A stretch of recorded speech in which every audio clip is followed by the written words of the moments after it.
मान लीजिए एक बिल्कुल आम दिन है। कोई इंसान अपने घर में आराम से बैठा है, शायद टीवी देख रहा है या आने वाले कल की प्लानिंग कर रहा है। हाँ, एकदम नॉर्मल रूटीन। बिल्कुल। पर अचानक दरवाजे पर दस्तक होती है। सामने पुलिस खड़ी है और उनके हाथ में एक ऐसी एफआईआर है जिसमें बेहद संगीन कानूनी धाराएं लिखी हैं। अगले ही पल जेल जाने का डर एक भयानक सच बनकर सामने खड़ा हो जाता है। ये एक ऐसा तूफान है जो किसी की भी जिंदगी को पलट कर रख दे। सही कहा। और भारत में हर साल हजारों लोग इस स्थिति से गुजरते हैं जब उन पर अचानक घरेलू हिंसा या दहेज प्रताड़ना का आरोप लगता है। आज हम इस डीप डाइव में जिस विषय की गहराई में उतरने वाले हैं, वो सच में किसी का अस्तित्व हिला देने की क्षमता रखता है। हम बात कर रहे हैं 498A आईपीसी की, जिसे अब भारतीय न्याय संहिता यानी बीएनएस की सेक्शन 85 के रूप में जाना जाता है। और यहाँ कानूनी जानकारी से ज्यादा इंसान का जो मनोवैज्ञानिक संतुलन है ना, मेंटल बैलेंस, वो सबसे ज्यादा मायने रखता है। हाँ, और आज हमारे पास जो सोर्स मटेरियल है वो दरअसल एक्सपीरियंस्ड कानूनी विशेषज्ञों की सलाह पर आधारित एक बहुत ही प्रैक्टिकल गाइड है। इस डीप डाइव का मकसद सिर्फ कुछ कानूनी धाराओं को पढ़ना नहीं है, बल्कि ये समझना है कि जब फॉल्स इम्प्लीकेशंस लगते हैं यानी झूठे आरोप, तो बिना पैनिक किए इस कानूनी भूल भुलैया से बाहर कैसे निकला जाए। बिल्कुल। और इस सोर्स टेक्स्ट की शुरुआत ही एक बेहद असरदार लाइन से होती है कि घबराओ मत, जिंदगी खत्म नहीं हुई है। वो लाइन सच में एक उम्मीद देती है। मतलब जब अचानक ऐसी कानूनी आफत आती है तो पहला रिएक्शन क्या होना चाहिए। इसे ऐसे सोचे, जब अचानक तूफान आता है तो बिना सोचे समझे यहाँ वहां भागने से बेहतर है शांति से एक मजबूत शेल्टर ढूंढना, है ना। एकदम सही एनालॉजी है ये। और हमारा टेक्स्ट भी यही कहता है कि सबसे नाजुक दौर शुरुआती 48 घंटे होते हैं। तो इन शुरुआती 48 घंटों में आखिर करना क्या होता है। देखिए, ये शुरुआती घंटे इसलिए नाजुक हैं क्योंकि यही वो वक्त है जब एक व्यक्ति भावनात्मक रूप से सबसे ज्यादा कमजोर होता है। गाइड पूरी तरह जोर देती है कि ऐसी स्थिति में पहला कदम प्योरली डिफेंसिव होना चाहिए। घबराहट में आकर किसी को भी, चाहे पत्नी हो, रिश्तेदार हो या पुलिस हो, कोई मैसेज या बयान नहीं देना है। वेट, किसी को भी नहीं? मतलब एक क्लैरिफिकेशन मैसेज भी नहीं भेज सकते? बिल्कुल नहीं। यहां तक कि उस व्यक्ति को अपने माता पिता और भाई बहन को भी शांत रहने की सख्त सलाह देनी होती है। होता क्या है ना, गुस्से में भेजा गया एक छोटा सा टेक्स्ट मैसेज भी बाद में कोर्ट में एक ठोस सबूत बनकर सामने आ सकता है। Oh wow. तो इमोशंस को तो पूरी तरह काबू में रखना है, पर कानूनी तौर पर पहला शेल्टर क्या होगा। गाइड साफ कहती है कि पहले 24 से 48 घंटे के भीतर एक अनुभवी क्रिमिनल या मैट्रिमोनियल लॉयर को हायर करना सबसे जरूरी है। वो लॉयर तुरंत एफआईआर की कॉपी निकलवाएगा ताकि एक्चुअल चार्जेस क्या हैं ये पता चल सके। राइट। और यहाँ एक ऐसी कानूनी प्रक्रिया आती है जो शायद थोड़ी अजीब लगे, एंटिसिपेटरी बेल यानी अग्रिम जमानत। गाइड कहती है कि सेशंस कोर्ट या हाई कोर्ट में तुरंत बेल एप्लीकेशन लगाना बेहद जरूरी है। जो नया कानून है बीएनएसएस, उसके तहत ये एप्लीकेशन लगाई जाती है। एक सेकेंड, यहाँ मेरे दिमाग में एक बहुत बड़ा सवाल आ रहा है। हाँ, पूछिए। आम धारणा तो ये है ना कि बेल अपराधी लेते हैं। अगर किसी ने कोई गलती की ही नहीं है, मतलब वो पूरी तरह से बेकसूर है, तो वो तुरंत लॉयर ढूंढने और बेल लेने के पीछे क्यों भागे। ये बहुत आम सवाल है। हाँ, क्योंकि लोग सोचते हैं कि इससे पुलिस या कानून की नजरों में ये लगेगा कि उसके मन में चोर है। जब कुछ किया ही नहीं तो भागना क्यों। ये तो इनडायरेक्टली अपना दोष मान लेने जैसा हो गया ना। देखिए, सुनने में ये परसेप्शन बहुत लॉजिकल लगता है, हम्म। लेकिन कानूनी दुनिया में ये सोच बेहद खतरनाक है। सबसे पहले हमें ये समझना होगा कि हमारा लीगल सिस्टम इमोशंस पर या किसी की अच्छाई पर नहीं चलता, वो एक स्ट्रिक्ट प्रोसेस पर चलता है। अच्छा। यानी प्रोसेस ही सब कुछ है। बिल्कुल। जब एफआईआर दर्ज होती है, खासकर बीएनएस 85 जैसे मामलों में, तो अरेस्ट एक बहुत रियल टेक्निकल पॉसिबिलिटी होती है। कानून की नजरों में अरेस्ट सजा नहीं है, वो जांच का, इन्वेस्टिगेशन का एक हिस्सा है। वेट, सच में?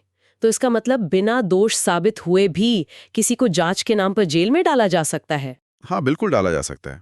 और एक आम इंसान के लिए अरेस्ट होना किसी भयानक सजा से कम तो नहीं होता ना। उसका पूरा सामाजिक अस्तित्व हिल जाता है, नौकरी जा सकती है। अब आते हैं इस बात पर कि बेल लेना गिल्ट का सबूत क्यों नहीं है। हाँ, वो क्लियर करना जरूरी है। एंटिसिपेटरी बेल का कॉन्सेप्ट कानून में रखा ही इसलिए गया था ताकि जिन लोगों को लगता है कि उन्हें गलत तरीके से फंसाया जा रहा है, वो अपनी आज़ादी बचा सकें। जरा सोचिए, इनोसेंट साबित होने के लिए सबूत इकट्ठा करना पड़ेगा ना। हाँ बिल्कुल। तो उसके लिए व्यक्ति का जेल के बाहर रहना कितना जरूरी है। अगर कोई जेल की सलाखों के पीछे चला गया तो वो एविडेंस कैसे ढूंढेगा, अपने लॉयर से ओपनली बात कैसे करेगा। अब मैं समझ रही हूँ। यानी शुरुआती 48 घंटों में बेल अप्लाई करना कानूनी समझदारी है, डरपोकपन नहीं। ये दिखाता है कि व्यक्ति अपने बचाव के अधिकारों का सही इस्तेमाल कर रहा है। एकदम सही।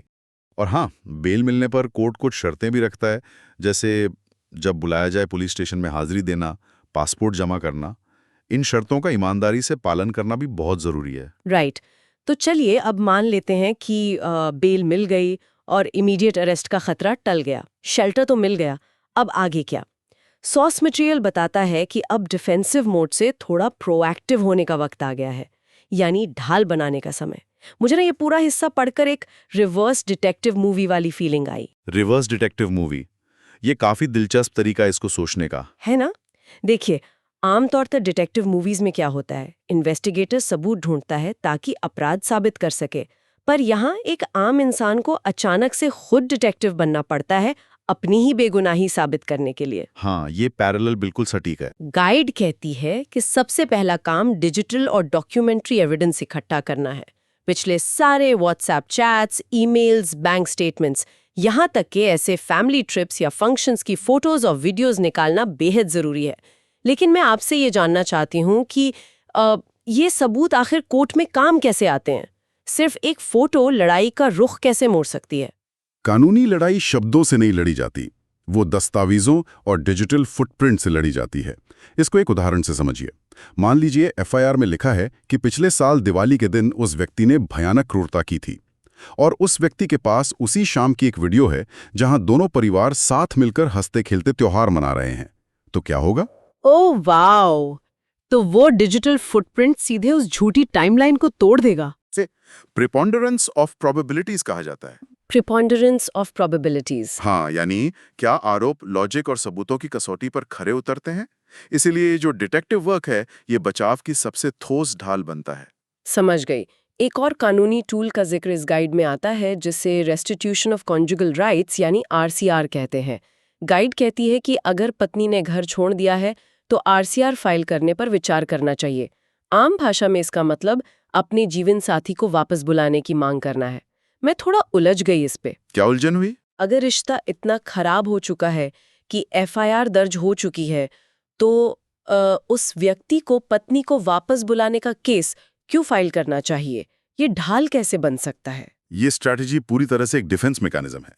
आमतौर पर झूठे केसेस में एक आरोप ये भी होता है कि ससुराल वालों ने पत्नी को जबरदस्ती घर से निकाल दिया। अब अगर पति खुद कोर्ट जाकर आरसीआर फाइल करता है और कहता है कि मैं तो पत्नी को सम्मान के साथ रखना चाहता हूं। अच्छा, तो ये मूव उस आरोप को सीधे चुनौती देता है। बिल्कुल। ये कोर्ट को दिखाता है कि पति की नीयत घर बसाने की है, घर तोड़ने की नहीं। ये एक बहुत ही ब्रिलियंट लीगल शील्ड का काम करता है। कमाल का लॉजिक है। एक और बहुत प्रैक्टिकल मसला आता है, स्त्री धन का। शादी के वक्त दुल्हन को मिले उपहार, गहने वगैरह। गाइड सख्ती से कहती है कि स्त्री धन की लिस्ट हमेशा रिटन में मांगनी चाहिए और बिना लॉयर की सलाह के एक भी चीज वापस नहीं करनी चाहिए। पर अगर वापस कर दे तो मामला वही खत्म क्यों नहीं हो जाता? क्योंकि बिना रिटन प्रूफ के चीजें वापस करना एक बड़ा ट्रैप बन सकता है। सोचिए, एक व्यक्ति नेक नियत से सारा सामान वापस कर देता है, लेकिन कोई दस्तावेज साइन नहीं करवाया। कुछ दिन बाद दूसरा पक्ष कोर्ट में क्लेम कर दे कि गहना अभी भी पति के पास है, तो पति साबित कैसे करेगा? ओ, फंस गया वो तो। हाँ, इसलिए इन्वेंट्री बनती है। दोनों पक्षों और विटनेसेस के साइन होते हैं ताकि बाद में मिसिंग आइटम का झूठा आरोप न लग सके। वे छोटे छोटे लगने वाले कदम सच में कितनी बड़ी मुसीबतों से बचाते हैं। अब इस प्रोसेस में सबसे टेंशन वाला दौर आता है CAW सेल का, क्राइम अगेंस्ट वुमेन सेल। यहाँ काउंसलिंग और मीडिएशन होती है। ये सुनकर तो आम इंसान को यही लगेगा कि यहाँ बैठ के मीडिएटर को सारी सच्चाई बतानी है। हाँ, सबको यही लगता है। पर गाइड का इंस्ट्रक्शन एकदम क्लियर है। CAW सेल में हमेशा लॉयर के साथ जाना चाहिए और ज्यादा बोलने के बजाय कंप्लेंट पढ़ने पर ध्यान देना चाहिए। अगर कानून सच्चाई पर आधारित है तो वहां चुप रहने की सलाह क्यों? लोग तो वहां बातचीत से मुद्दा सुलझाने ही जाते हैं ना। इसको समझने के लिए आपको CAW सेल की साइकोलॉजी समझनी पड़ेगी। मीडिएशन का नाम सुनकर लगता है माहौल शांत होगा, पर जब केस फॉल्स हो तो माहौल बेहद हॉस्टाइल होता है। इमोशंस एक्सट्रीम पर होते हैं। ऐसे में लोग गुस्से में अक्सर कुछ ऐसा बोल जाते हैं जो उन्हीं के खिलाफ सेल्फ इंक्रिमिनेशन बन जाता है। सेल्फ इंक्रिमिनेशन यानी अनजाने में खुद को ही फंसा लेना। बेशक, मान लीजिए व्यक्ति चिल्लाकर कहता है, मैंने कभी पैसे नहीं मांगे, बस एक बार कार लेने के लिए हेल्प मांगी थी। अब ये एक लाइन रिकॉर्ड पर आ जाती है और दहेज की मांग का सबूत बन सकती है। बाप रे, ये तो सच में ट्रैप है। इसलिए चुप रहना जरूरी है। मीडिएशन में कोऑपरेट करना कानूनी तौर पर जरूरी है, पर सुनने पर ध्यान देने का असली मकसद इंटेलिजेंस गैदर करना है। विरोधी पक्ष की कहानी क्या है, आरोप कितने बढ़ा चढ़ाकर बताए गए हैं, ये सब नोट करके लॉयर को बताना होता है। घबराहट में कोई एग्रीमेंट साइन करना अपने पैर पर कुल्हाड़ी मारने जैसा है। चलिए इस सिनेरियो को अब एक नए पड़ाव पर ले चलते हैं। हमने शेल्टर लिया, बेल ली, ढाल बनाई यानी एविडेंस और आरसीआर। लेकिन सिर्फ डिफेंस करके तो कानूनी लड़ाई नहीं जीती जा सकती ना। एक समय पर काउंटर स्ट्रैटेजी की जरूरत पड़ती है। गाइड में उन रास्तों की चर्चा है जिससे इस पूरे केस को ही रद्द करवाया जा सके। और यहाँ एंट्री होती है हाई कोर्ट की क्वॉशिंग पिटिशन की। ये क्वॉशिंग पिटिशन क्या है, इसे समझना बहुत जरूरी है। हाई कोर्ट के पास इनहेरेंट पावर होती है। अगर एफआईआर देखकर लग रहा हो कि आरोप बेबुनियाद हैं, तो हाई कोर्ट उस केस को शुरुआत में ही बंद कर सकता है। गाइड इसमें एक शब्द यूज करती है, वेग एंड ऑमनीबस एलिगेशंस, यानी एक बड़ा जाल फेंकने जैसा। जैसे कंप्लेन में अचानक उन रिश्तेदारों के नाम भी डाल दिए जो दूसरे शहर या देश में रहते हैं, जिनका इनकी शादी से कोई लेना देना ही नहीं है। तो हाई कोर्ट इस क्वॉशिंग पिटिशन से उस जाल को काट देता है। ये तो गलत दिशा में जा रहे ट्रेन पर इमरजेंसी ब्रेक लगाने जैसा हुआ ना। एकदम सटीक बात कही आपने। यहां तक कि अगर दोनों पक्षों के बीच समझौता हो गया हो और एक हलफनामा यानी एफिडेविट बन गया हो, तो सेटलमेंट को फॉर्मली फाइनलाइज करने का भी यही रास्ता है। लेकिन गाइड इसके आगे एक और लेवल की काउंटर स्ट्रैटेजी की बात करती है, काउंटर केसेस फाइल करना। हाँ, और ये हिस्सा मुझे पढ़ने में काफी आक्रामक लगा। गाइड सुझाव देती है कि डिफेमेशन यानी मानहानि का केस दर्ज किया जाए या फिर चीटिंग और फॉल्स एविडेंस पेश करने का केस किया जाए। इसके साथ ही अगर डोमेस्टिक वायलेंस और मेंटेनेंस के केसेस भी चल रहे हैं तो उन्हें आसानी से छोड़ने के बजाय स्ट्रांगली कंटेस्ट किया जाए। अब यहाँ मेरा एक वैलिड पुशबैक है। जरूर बताइए। जब कोई बदले की भावना से नए केस फाइल करने लगता है तो क्या ये पूरा मामला और ज्यादा लंबा और कड़वा नहीं हो जाएगा? ये तो जलती हुई आग में घी डालने जैसा काम हुआ ना। क्या इससे आपस में सेटलमेंट की उम्मीद खत्म नहीं हो जाएगी? देखने में बिल्कुल आग में घी डालना ही लगता है, लेकिन लीगल स्ट्रैटेजी में इसे रिवेंज या बदला नहीं माना जाता। इसे कहते हैं क्रिएटिंग लिवरेज, यानी सेटलमेंट टेबल पर बराबरी का दबाव बनाना। Leverage, okay. जब एक पार्टी लगातार नए आरोप लगा रही हो और दूसरी पार्टी सिर्फ सफाई दे रही हो, तो बैलेंस कहाँ है? एक पक्ष पूरी तरह हावी रहता है। तो इसका मतलब काउंटर केस का मकसद उन्हें जेल भेजना नहीं है, बल्कि इस बात पर मजबूर करना है कि वो रैशनली सेटलमेंट पर आके बात करें। एग्जैक्टली। जब उन्हें समझ आता है कि झूठी कंप्लेन पर अब कोर्ट उनसे सवाल कर सकता है, मानहानि का केस उन्हें खुद फेस करना पड़ेगा, तब एक रियलाइजेशन आता है, कानूनी सिस्टम का दुरुपयोग वन वे स्ट्रीट नहीं है। ये बराबरी का दबाव अक्सर उन्हें अनरीजनेबल डिमांड से पीछे हटने पर मजबूर करता है। ये वाकई एक बिल्कुल नया नजरिया है। बदला नहीं बराबरी, रिवेंज नहीं लेवरेज। पर सोचिए, दोनों तरफ से दबाव बन गया तो क्या केस जल्दी सुलझ जाता है? नहीं, यहां से शुरू होती है सबसे बड़ी चुनौती, वक्त। गाइड का आखिरी हिस्सा और एक्स्ट्रा टिप्स वाजे करते हैं कि इस प्रोसेस को 100 मीटर की स्प्रिंट नहीं बल्कि मैराथन की तरह देखना पड़ता है।